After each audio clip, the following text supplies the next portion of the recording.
Hello, friends. We are live, and I have a very special guest today. It's Representative Josiah Magnuson. So, do I pronounce your name right? It's Magnuson. Magnuson. Magnuson. Yes. He represents District 37 in South Carolina House, and tomorrow we're gonna have really important day. It's gonna be election in South Carolina, and I know many Slavic conservatives individuals are relocating to South Carolina and other red states. And if you feeling that you escaped from the blue state politics, and please watch this episode, and please participate in election if you want to save freedom in red states. And tomorrow, that day, that's why I invited Josiah to my live stream. Actually, we supposed to meet in South Carolina in person, and but I lost my voice, and I'm glad it came back today, and we can have this interview with you, and you can tell more about election, more about the challenges what South Carolina have right now. Yeah, thank you for being there.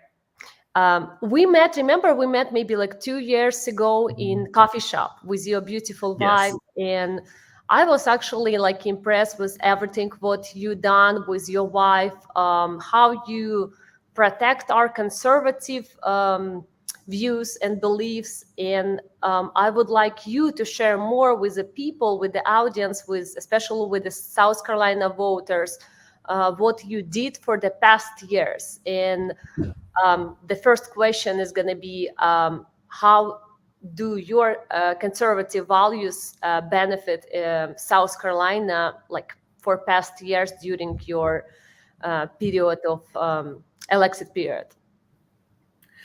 Well, thank you, Yelena, and I appreciate you having me on your show tonight. And thank you to everyone who's watching, and just for being involved and being a voter and paying attention to what's going on. Because you're right, here in America, our freedoms aren't guaranteed. I like the quote that's attributed to Thomas Jefferson that says, "Eternal vigilance is the price of liberty."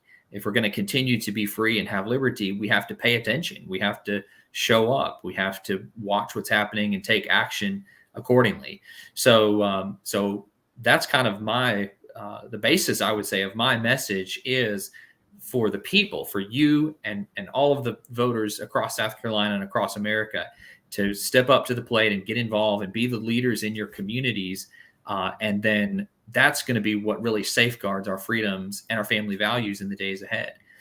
So in answer to your question, Elena, about, you had asked about the benefits to South Carolina from my conservative stands. And there's a number of different things I could point to. I'll try to hit several of them. Of course, one of my main emphases is the right to life for the unborn child. And I believe that every human being is created in the image of God, and that begins at conception. And so I do believe that the law should protect unborn children. And we had some great wins the last few years on the pro-life issue. We saw the Heartbeat Act, which has reduced the number of abortions in South Carolina. And so that's a benefit to those children who are able to be born and grow up and hopefully see the glory of God during their lives and come to Christ. And so that's a benefit to them. Also, I would say our family values, all of the different bills that I've helped with over the last few years. We just had a bill on age verification for pornography to make sure that our young people are not accessing explicit content online. We had a bill that I worked very hard on to get criminal penalties for those who try to do transgender surgeries, basically sex change surgeries, trying to turn girls into boys and boys into girls, which is horrendous. That shouldn't even be a topic of discussion. That should be a criminal thing. It's child abuse. And we were able to get that signed into law a couple weeks ago. And then I've also been on the front lines on the issue of parental rights, making sure that parents are the ones who are recognized as having the right to train their children in the way they should go. Part of that includes pushing back against some of the critical race theory and woke left agenda. We got one very small limitation on CRT in the state budget a few years back. And then based on that, we were able to sue a couple of school districts in Lexington and in Charleston to stop this really woke kind of stuff. I believe it's really a victimhood mindset that they're pushing on kids. And so we were able to stop that in some of our South Carolina schools. And we're now at a point where we have a permanent law that looks like it's going to be signed into law at the end of the month to prohibit CRT in schools and make sure that parents have a way to remedy the situation if, in fact, those things crop up and we find out that our kids are being indoctrinated in some way in those areas. So those would be some examples of benefits that I've had. Also, cutting the income tax is another very important one. We reduced it from 7% to 6.4%, and I'd like to cut it more. Accountability in government is another big emphasis that I have. We were able to remove some of the failed bureaucrats in the state agencies, such as the Department of Juvenile Justice, which was really being negligent with the children, again, that were under their care. That's a big thing for me is care for kids, and they were not doing right in that way. And so we had a change of leadership there. We've also had a change of leadership at the Commission on Higher Education. That was an important one. They were misusing taxpayer dollars and not fulfilling their obligation to oversee the curriculum that was being taught in our colleges. So that was important. And another very important one was we changed the leader of the Department of Transportation, because I know that's a big one for our roads. Really, a lot of the workmanship, the quality of workmanship has not been good on our roads. And it takes so long to get these road construction projects moving. But we have a new director as of March. And so I believe he's doing a much better job. So that's another area I've been very active in, making sure we have good leadership in South Carolina. Thank you. So you showed like many examples. Everything what actually our conservative voters need, you fight for it. And tell true, I'm not just like listening and like trust everything what you say, but I remember me after all the election in the House, I tried to open election board and see who voted like pro and who voted against, because sometimes people said, oh, we are conservative, but on their like voting results, you see completely opposite side. And that's what I see like last years, even like in red states, like in Florida and South Carolina, what happened that leftish people, they know that they're not going to be elected in red states. And they try to come with the mask of like conservative Republicans. Tell me if I'm right on this question or not, but the people who run against you or like with you, like together, some of them like kind of hide under the mask of like conservative values. Yes, absolutely, Elena. That's a big problem we have here in South Carolina. We have open primaries where you don't have to be a Republican to run as a Republican. And no one necessarily knows what you really believe. And that's something in my race that we've seen is my opponent has a website with not a lot of specifics on the issues. He won't debate against me, so we don't really know where he stands on things. I'm concerned that the things that he's putting out there and the people who are behind him really represent leftist ideals, and he's going to start turning our state in the wrong direction.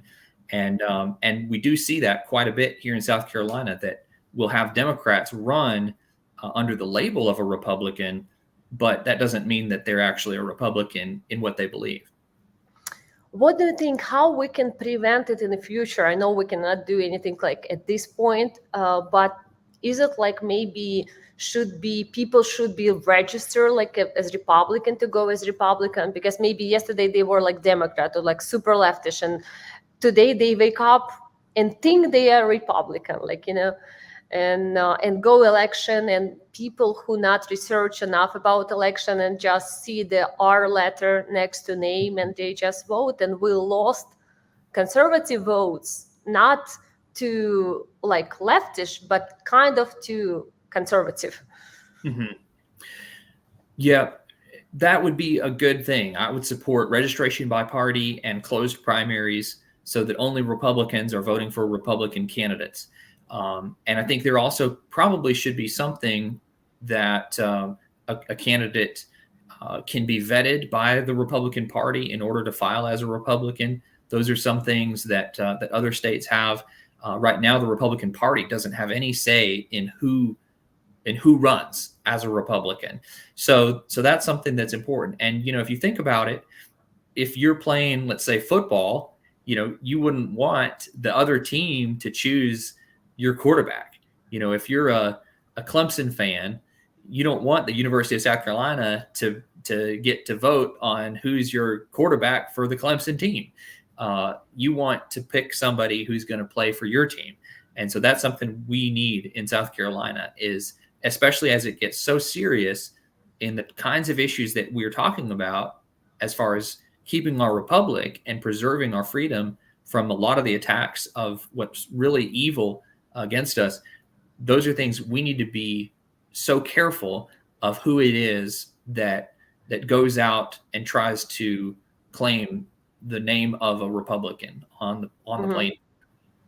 Yeah, I remember like last year, we almost lost this battle when we were choosing the Minister of Education, right? Mm-hmm. And like the lady who's like right now, she's like our like conservative with conservative value and beliefs. And I remember how I was shocked that like leftish person who was supported by Kamala Harris and all of their like other fans, and Nancy Pelosi almost won this battle in South Carolina under the name of Republican candidate.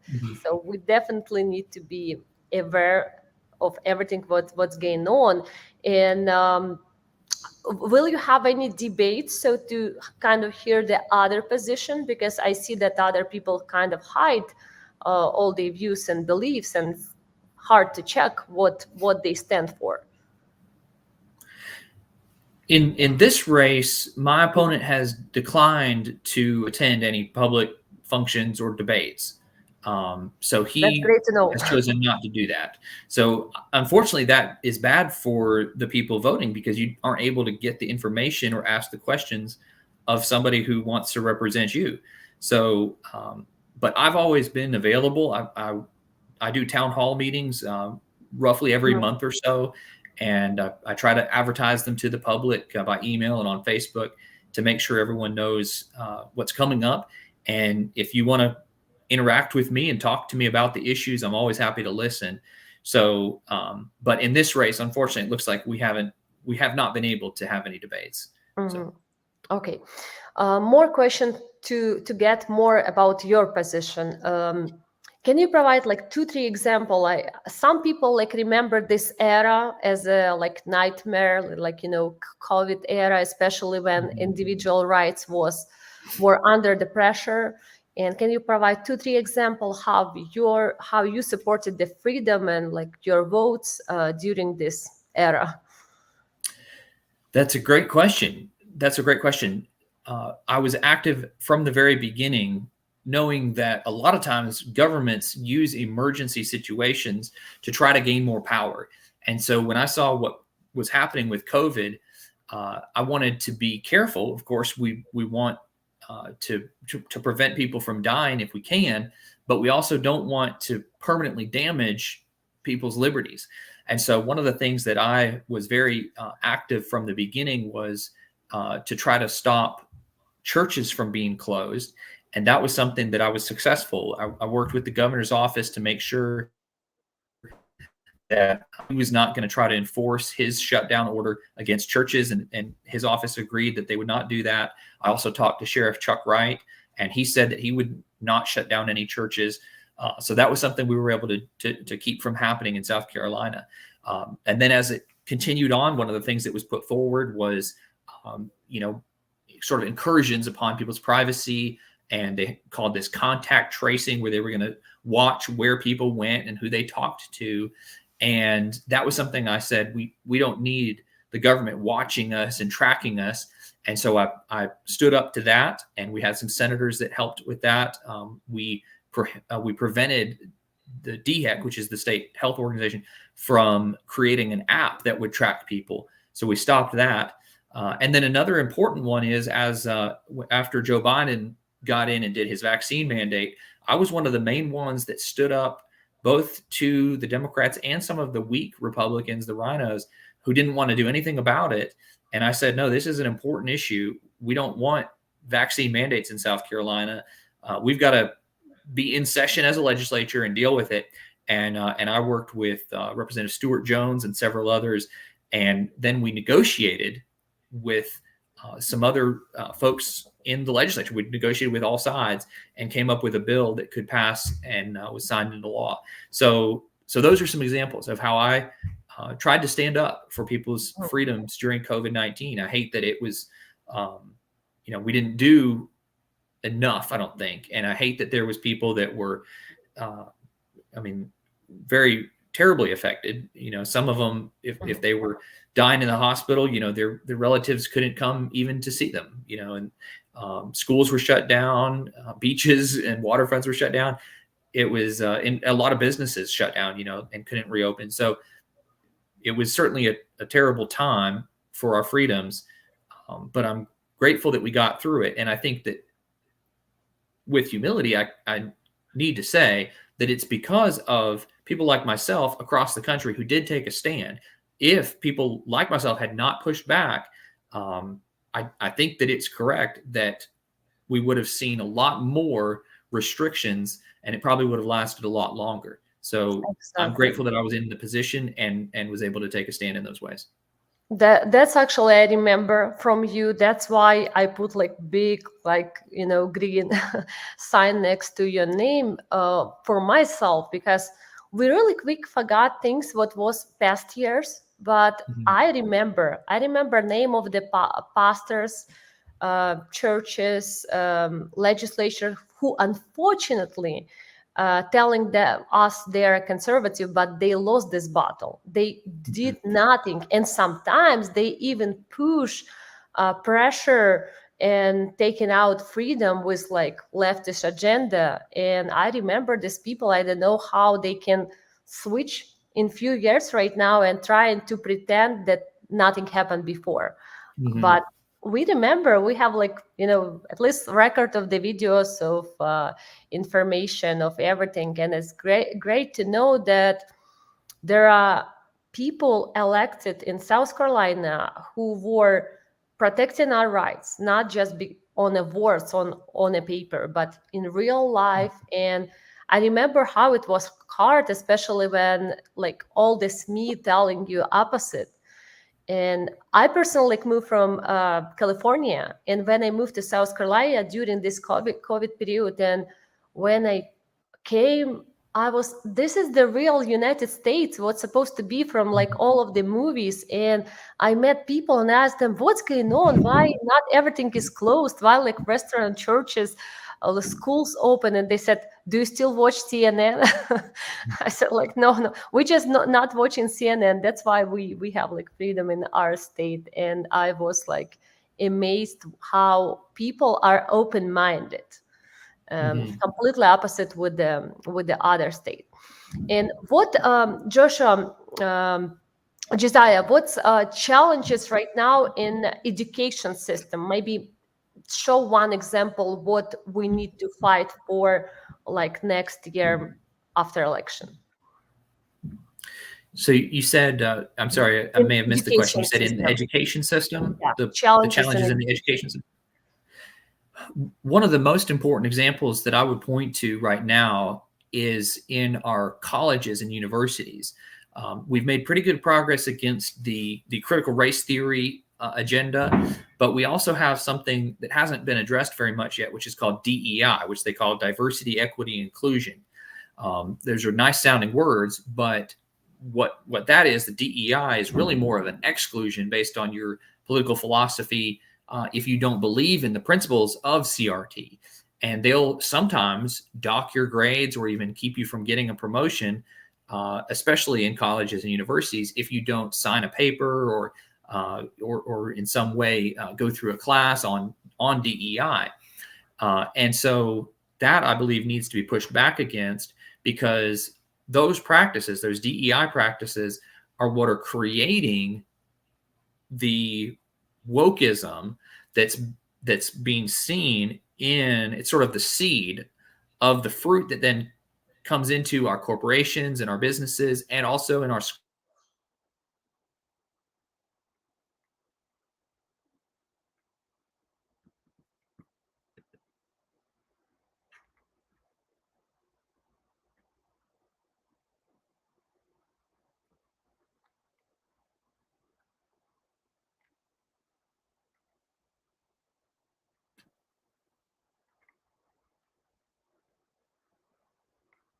Так, ребята, вы тоже не слышите?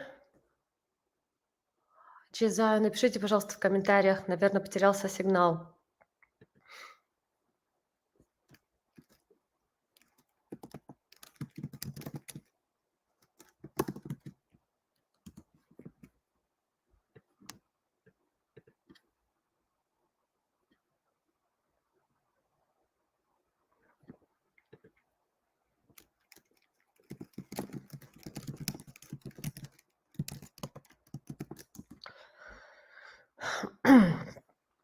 Так, много сообщений сейчас приходит по поводу перевода. Обязательно будет перевод отдельным видео. Yeah, we lost you for a couple seconds. Sorry about that. It may have been an internet problem on my end, but I think I'm okay now. Okay, yeah, we can hear you. Great. So I think we heard you, most of the part, especially maybe like last 30 seconds we lost you. Yes, ma'am. I was explaining that DEI is the big, really the seed of the woke left agenda, which is coming through our professional development and training in our universities. That's being then translated into the workplace, in our companies and businesses, and also in, of course, our schools as teachers are trained. And so if we want to stop the woke left agenda in the professional world and in our schools, then we have to stop it in our colleges and universities. So that to me is one of the most important things we can do to cut off that agenda at the root. And so I would like to see DEI prohibited for our state colleges and universities. And we did get a bill passed that did a reporting system and several other aspects, prohibited these diversity statements and things where people were being forced to sign political affirmations essentially in order to work in a university, those kinds of things. Excuse me. So we got that bill through the House, and I was able to work with a number of folks on the Education Committee to get it done. Unfortunately, it didn't get through the Senate this year, so we'll have to file a bill again next year, and that will be an ongoing fight. Thank you. We definitely need you to continue doing that. You told really bright words, that it's like 3 beautiful words, and it sounds like you have a rights, but unfortunately it's opposite. It's taken right from you, and it's kind of one side of discrimination against your beliefs and your values. Thank you for fighting for that. I know that educational system, they try to hide it so badly with the beautiful words inside of books, and but we know what's going on in the blue state. Why it's important everything keep transparent, because in California, for example, parents even have no rights to come to some committee meetings and know what's going on, what schedule and what topic are their kids listening in the classes, what's subject, what speakers. They do not access right now. They lost completely this battle, unfortunately. And if we will not stop it at this point and just do nothing, not prevent everything, and we will see everything what blue states have at this point in educational system, unfortunately. One more question, I really need to ask you. There's few questions left. few weeks ago, I think it was my husband's phone number, and we have like 864 numbers with the South Carolina area codes, and we got message, and I seen like your name. I was, oh wow, like it's Josiah, like on the picture, and then I start like reading message. And it was from unknown number. I think it was like multiple numbers sent, like mass following like messages to many recipients, and they suggesting that Donald Jr. Trump didn't endorse you and why you are so bad and no one like have to support you, and said like interesting interesting how they spend their like funds not to show how great they are, but to show how not great other candidate, like completely opposite strategy that for example you choose to be side of. You just show what you do, what you done, what you plan to do. You like talking open with the community, but other side just sending like some strange messages, and you even don't know who is sending this message. How can you comment this matter? That's a great question, Yelena. So first of all, to the dark money groups, they're anonymous, so they're hiding. And much as we talked about Democrats that are hiding behind the Republican label, a lot of these dark money groups that are liberal groups, Democrat groups, hide behind phone numbers that you can't contact. You try to call the number and it just goes to a disconnected symbol or a busy signal. So that's a lot of cowardice. They should be coming out and telling you who they are and what they stand for.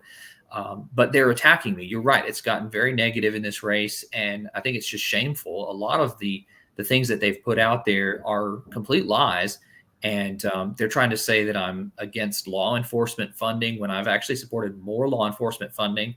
They're saying I'm against teacher pay raises when I've always been for teacher pay raise, voted for them. They are trying to say I voted against school resource officers when I was the first legislator to propose funding in the budget for school resource officers in 2018. So these things are they're really twisting the truth in so many ways.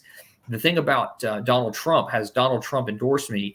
They're correct that Donald Trump has not endorsed me, but what they're making it as if Donald Trump knows all the candidates and somehow knows who's who in a state house race. A state house race is really a kind of small potatoes for somebody like Donald Trump. And I do stand with Donald Trump, and I've supported him and endorsed him, and I'm going to vote for him in November. But Donald Trump has not endorsed me. He's not endorsed my opponent. He's just not entered this race. The thing that I should say is, I'm upset by the recent conviction. Unfortunately, that's very sad. It's a travesty of justice, and that is really shows you how far we have come as a country, and the fact that this is so crucial to defend our freedom. We need to be working on ways for the states, for example, to stop extradition of people. So if they are charged with a crime in a blue state, then the red state needs to say, we're not going to let you go, get sent off to this other spurious charge. And we need to come up with some ways to do that, to protect our citizens in red states who, need to not be subject to these sorts of allegations in courts like New York, like what's happened to President Trump. Mm-hmm. And what's your opinion on everything what's going on with the Trump situation right now? How you see, and is it possible for us to change anything except like come November and vote as much as we can, like, and be as strong as we can? It's unfortunately not possible for us in South Carolina to change what's happening in New York. But if we vote for him to be president, then that ends the matter for the time. He'll have some amount of immunity as president. So that's, I think, the next step for President Trump. But we as red states need to be thinking about creating protections for our citizens. because I think we will continue to see a lot of these political prosecutions. Trump has said that they're coming at me in order to get to you. Exactly. And I think that that's the case. I think they're creating almost a model for how to take down their political opponents, and they're trying it on Trump. And if it works with Trump, with all of his money and all of his connections, then it can work on any of us. We can get tried for crimes in other states, whether or not we really committed any crimes. They will come after conservative people to try to take them down. And so we as red states need to protect people from political prosecution. That's to me just such an important issue for our time right now. Mm-hmm. Yeah, thank you. My really strong belief that sometimes that one person can change everything. Yeah, if we see on the history of the Trump and his years as a president, it was most successful years in U.S. history. But at the same time, it's going to be not impossible to change anything if every state have a right people ruling the state and making changes. That's why I strongly ask people to go to election tomorrow in South Carolina, in all red states, and no matter, in blue states too. If you're conservative people, if you want to change, if you try to do as much as you can. Representative, remember from the last election, I was shocked that sometimes it's 30 votes what can change who is going to be elected or not. Because South Carolina, it's not a big state, and some districts and some county have not a big amount of voters registered. And people thinking that they can just watch TV in the evening, or just sometimes people told me, oh, we went to church to the small group or to prayer service. I said guys, that you lost important battle. You have to be on the election, because 20 people decided that this candidate is going to be ruling in the schools and deciding what your kids is going to be listening. And you decided to give this person opportunity to rule because you just decided not to come. Maybe you have a laundry or even some important meeting. And I just want to give you few minutes, representative, to share why people should go to election tomorrow, re-elect you, and who can vote for you. Just show list of the cities who is going to be listening right now, and maybe if people live in other districts, they can tell or call their friends and share this video with their friends and invite them to come to election tomorrow and pick the right people who gonna protect our rights and values. Yes, thank you, Yelena. And that's something that, I mentioned we can't necessarily take action in New York to stop New York from doing things, but we can take action here in South Carolina. And so when we protect our own citizens, we can create an island of liberty for South Carolina, and we can make our state a free state for the future, a state that's safe for our children, and pass on those values to the next generation. So that's, I think, should be really our goal, is to elect people at every level, but especially at the state level, because we do have tools we can use to defend our liberty. So as far as where people can vote, we want them to vote in Landrum, Campobello, Inman, Holly Springs, Lake Bowen, and Cooley Springs. Those are some of the main areas that are in my district, which is about 42,000 people. So like you said, only a few votes can change the outcome. We think it'll probably be a pretty close race, so we can use all the help that we can get, and we will look forward to good results. To your point about people need to step up, and we want folks to pray. We want folks to, be informed, but then we want them to actually vote. There's a verse that I like in Scripture in Deuteronomy 16, and it talks about how we're to make for ourselves judges and officers in all our gates where the Lord directs us. And so we're to take that initiative. We're not to let somebody else make those choices for leadership.